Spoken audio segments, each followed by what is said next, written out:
if you find it. I've been too much on your.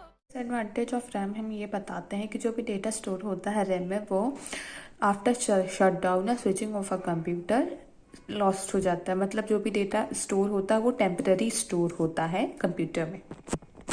That means as soon as power supply is gonna supply to the RAM, so the data will be stored at RAM, and as you disconnect the power supply or shut down the computer, so the data which is stored in a RAM is gonna be lost or deleted from a RAM। तो इसको कौन सा nature बोलते हैं? This is volatile in nature. तो अब हम इसके बाद आगे और कुछ चीज़ें पॉइंट्स रैम के बारे में पढ़ेंगे।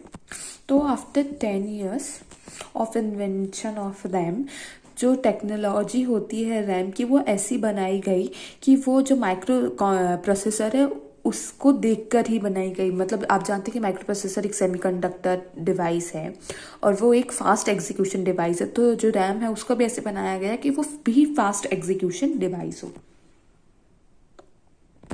तो इससे यह होगा कि जो प्रोग्राम स्टोर होता है हार्ड डिस्क में, तो अब वो क्या होगा कि वो रैम पे स्टोर हो जाएगा।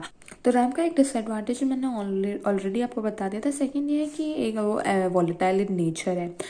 थर्ड ये है कि वो बहुत एक्सपेंसिव है बिकॉज ऑफ सेमीकंडक्टर मटेरियल है।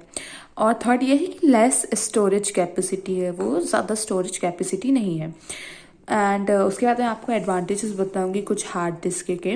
कि फर्स्ट एडवांटेजेस ये है, आप नोट भी कर सकते हैं कि the data on the hard disc storeyed permanently, that is why it is non volatile. जैसे मैंने आपको बताया था कि वो वॉलेटाइल है and it is non volatile.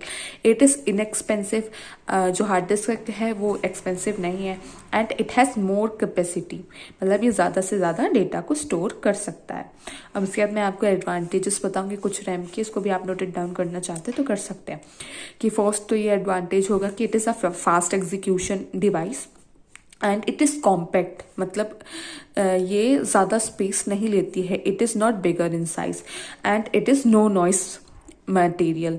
मतलब इसमें कोई भी मैकेनिकल कंपोनेंट्स का यूज़ नहीं होता, तो इसलिए नॉइजी नहीं है। तो आज मैं आपको इस वीडियो में ये बताने वाली हूँ कि how is the hard disk bring back to the computer. तो मैंने आपको पहले बताया था कि जो रैम डिवाइस है जो पहले इन्वेंट हुई थी, सबसे पहले हार्ड डिस्क इन्वेंट हुई थी। तो उसमें क्या हुआ था कि उसमें कुछ डिसएडवांटेजेस आए थे, उसको देखते हुए हमने रैम इन्वेंट किया। उसमें भी बहुत कुछ लिमिटेशंस आए। तो उसके बाद मतलब जो मेंबर्स टीम मेंबर्स, उन्होंने ये सोचा क्यों ना हार्ड डिस्क को, रैम को और सीपीयू को, तीनों को एक साथ रखा जाए। सबसे पहले हार्ड डिस्क होगी जहाँ पे अपना डेटा स्टोरेड होगा, जहाँ इसके बाद आते हैं अपना रैम, जहाँ पास से अपन हार्ड डिस्क के डेटा रैम पे लेके आएंगे जहाँ पे टेम्पररी डेटा स्टोर होगा। उसके बाद सीपीयू में जाएगा एंड देन एग्जीक्यूशन हो जाएगा।